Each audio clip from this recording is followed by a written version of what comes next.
hoje ouço a novata da turma. Em primeiro mandato, primeiros dias de mandato. Como estão as coisas em Brasília? Tudo certo? Já aclimatada? Deputada Júlia Zanata, bom dia. Bom dia, Denis. Bom dia a todos os seus ouvintes da Rádio Cidade. Uma satisfação estar falando com vocês. Estou aqui, como disse você, me ambientando com tudo, arrumando o gabinete, arrumando a moradia aqui em Brasília. Vim ali um pouco antes do dia da posse, que foi dia 1º, e ficarei direto até o dia 16, quando volto para Santa Catarina para fazer algumas agendas.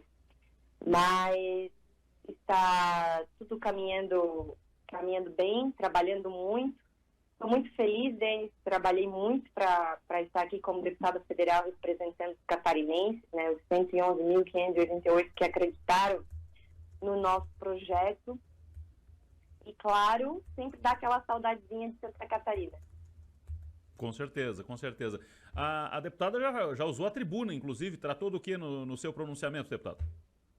Sim, eu na sexta-feira teve uma sessão e aproveitei para que é um dia mais tranquilo, né? Geralmente não tem sessão na sexta, até foi uma coisa atípica aquele dia. Aproveitei para agradecer os meus... Aproveitei já para quebrar o gelo, Denis. Já vou logo usar na primeira oportunidade que eu tiver a tribuna. Estava ansiosa para falar e para ir pegando o jeito também. Aproveitei para agradecer os meus eleitores, a confiança e reforçar o compromisso de tudo aquilo que a gente prometeu durante a campanha.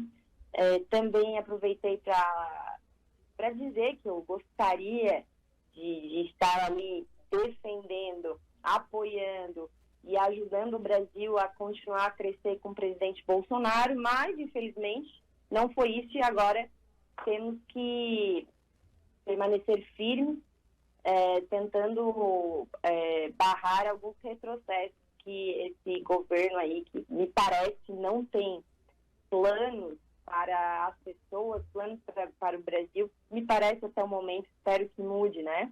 Isso, porque ele só quer fazer revanche política, porque ele fala mais do Bolsonaro do que ele pretende para o Brasil. Fala mais em destruir o Bolsonaro, em destruir as coisas que ele fez, do que como ele quer mudar a vida das pessoas. E eu acho que nenhum governo pode ser assim.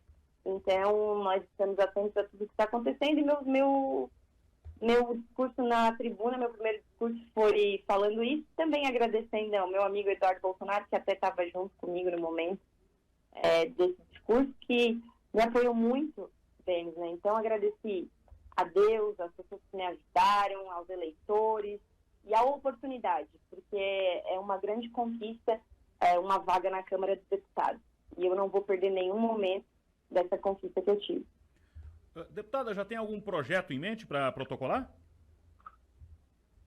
Olha, semana passada nós apresentamos, foi a primeira semana de trabalho, né? Nós apresentamos algumas coisas. Por exemplo, como o governo Lula aí, ele fez um revogaço dos decretos do presidente Bolsonaro de mais acesso às armas, e no dia da nossa posse, no dia 1º de fevereiro, o Ministério da Justiça editou uma portaria ilegal, na nossa opinião. Não é na nossa opinião, na verdade é só você olhar a lei que você vê que é ilegal. É porque essa portaria, ela modifica a lei 10.826, que é o Estatuto dos Desarmamentos, na verdade. E um decreto não pode modificar uma lei, certo? No nosso ordenamento jurídico. Então eu fiz em coautoria com o deputado Eduardo Bolsonaro, um PDL número 15, de 2023, para assustar a portaria do Ministério da Justiça que obriga o recadastramento de armas, né, sob pena de serem apreendidas. Então, essa foi uma das nossos primeiros atos. Também sugeri aí, né, protocolei a criação da Frente Parlamentar em Defesa da Liberdade pelo Direito à Legítima Defesa, em coautoria também com o deputado Eduardo Bolsonaro e com o Marcos Porron, para que a gente consiga trazer mais parlamentares para debater o tema, onde existe muita desinformação sobre essa questão, né? E também, Denis, protocolei 3 emendas a MPs que entraram no Congresso Nacional. Uma das emendas pretende devolver o COAF ao Banco Central independente, porque numa dessas MPs, Lula trouxe de volta o COAF para o Ministério da Fazenda, né? Que tinha sido mandado para o Banco Central na época do Bolsonaro, e é muito importante que fique no Banco Central, pois o Banco Central hoje é independente. Acho que não é razoável Lula devolver o COAF para o Ministério da Fazenda, que está na mão do Haddad, que inclusive falou em algumas declarações que não entende nada de economia.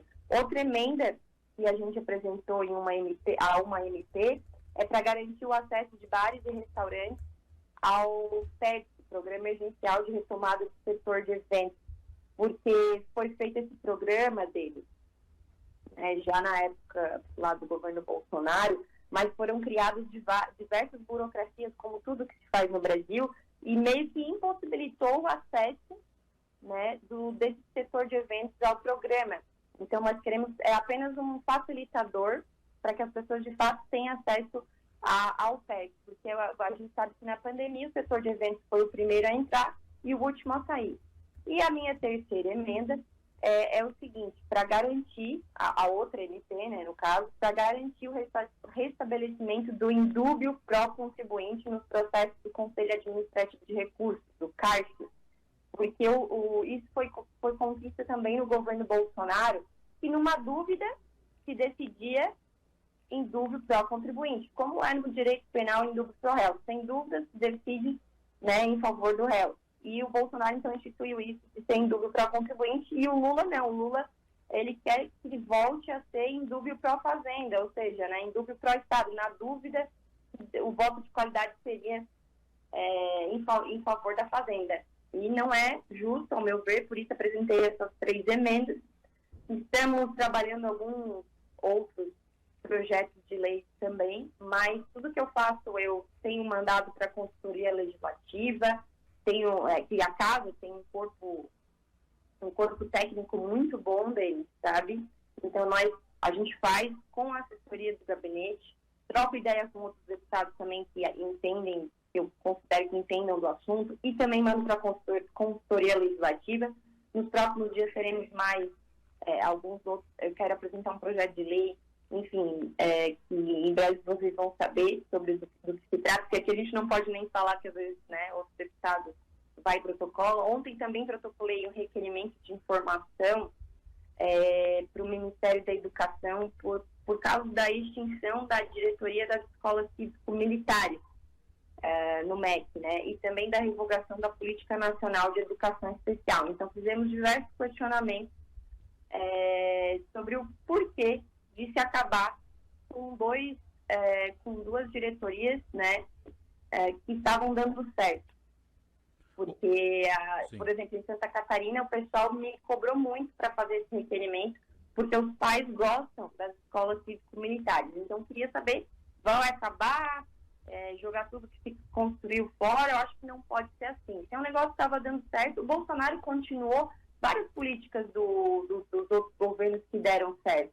Acho que tem que ter essa questão da impessoalidade nas gestões, certo? Que dá certo, continua, que não dá certo, corta. E a escola cívico-militar, com certeza, era um programa do governo Bolsonaro que estava dando certo, então fizemos esse pedido de informações. Ô, deputada, numa das pautas aí que a senhora colocou, foi até a primeira, né, essa relação bem substancial, bem interessante, aquela do cadastro de armas. Qual é, na visão de vocês, o problema do cadastro? Qual além da ilegalidade que a senhora coloca, ok, isso é compreensível, claro, isso precisa ser ajustado, mas qual seria o problema de convidar ao cadastro das armas, deputada? São cadastradas, Denis. Assim, na Lei 10.826, que é o Estatuto do Armamento, e a esquerda fez grande, na época, em 2003, foi eles que quiseram aprovar esse Estatuto do Desarmamento, em que pese eu não concorde, mas está lá. É uma lei que passou pela Câmara dos Deputados, pelo Senado, foi sancionada, né? Cumpriu todos os trâmites legislativos, como deve ser, certo? Então, o que acontece? Está lá na lei os casos em que nós vamos cadastrar as armas na Polícia Federal e os casos que nós vamos cadastrar as armas no Exército. Isso são 2 artigos que estão separados lá, está bem claro. Então, o que eles estão pedindo? Só para deixar claro, assim, até para quem não entende talvez o assunto. Eles estão pedindo que as armas que já estão cadastradas, que as pessoas já passaram por todo um processo burocrático, que estão lá no Exército, sejam recadastradas. Então, não é cadastro, é recadastramento, ou seja, as armas já estão cadastradas. Eles querem que nós peguemos as nossas armas que estão cadastradas lá no Exército e recadastremos na Polícia Federal. Ou seja, é uma afronta ao próprio Estatuto do Desarmamento que eles tanto defendem.